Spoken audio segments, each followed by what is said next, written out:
अति राग ही हमेशा द्वेष में परिवर्तित होता है।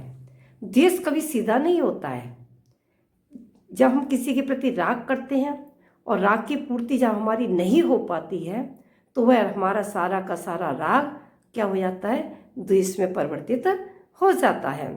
उदाहरण के लिए जब सुकौशल स्वामी का जन्म हुआ था उस समय उनकी कुंडली को देखकर के कहा गया था कि जब भी ये दिगंबर मुनिराज के दर्शन करेगा तभी ये क्या करेगा, दीक्षा ले लेगा। इस कारण से उसकी जो माँ थी उस माँ ने किसी भी दिगंबर साधु को नगर में प्रवेश नहीं करें इसके लिए पाबंदी लगा रखी थी। क्योंकि उनके पति ने मतलब सुकौशल के पिता ने दीक्षा ले ली थी। एक बार जब उसके पिता नगर में आहार के लिए आ रहे थे तो उस समय सुकौशल छत पे था और उसकी जो धाय माँ थी वह भी छत पे थी, तो उनको आने नहीं दिया। तो उसकी धाय माँ ने देखा और वो रोने लगी।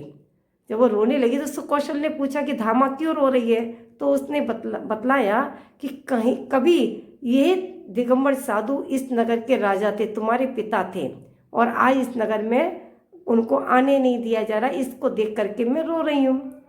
जब वो सुकौशल ने ऐसा सुना और उन्होंने जाकर के दीक्षा ले ली, क्योंकि पहले ही बता दिया था कि दिगंबर साधु को ये देखेगा और दीक्षा ले लेगा।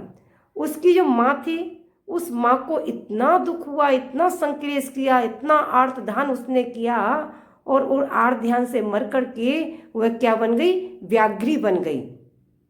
और व्याघ्री जब सुकौशल अपने पिता के साथ में आहार के लिए जंगल से जब आ रहे थे तो उस व्याघ्री ने जब देखा तो वह व्याघ्री उसका जो राग जो पूर्व का था उसने सोचा कि इसी के कारण आज मैं इस पर्याय को प्राप्त हुई हूँ। ऐसा सोच करके उसने अपने पुत्र के ऊपर ही वार किया और उनको भक्षण करना प्रारंभ कर दिया।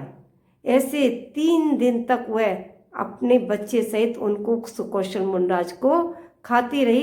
वो तो बात अलग है कि सुकौशल को केवल ज्ञान हो गया, फिर बाद में उसके जो पति मतलब सुकौशल के पिता ने उसको संबोधा, उसने उसके बाद अपने को पश्चाताप किया। लेकिन अति राग हमेशा क्या हो जाता है, द्वेष में परिवर्तित हो जाता है। इसीलिए किसी के प्रति, अपने पुत्र है, पत्नी है, भाई बहन है, किसी के भी प्रति अति राग नहीं करना चाहिए।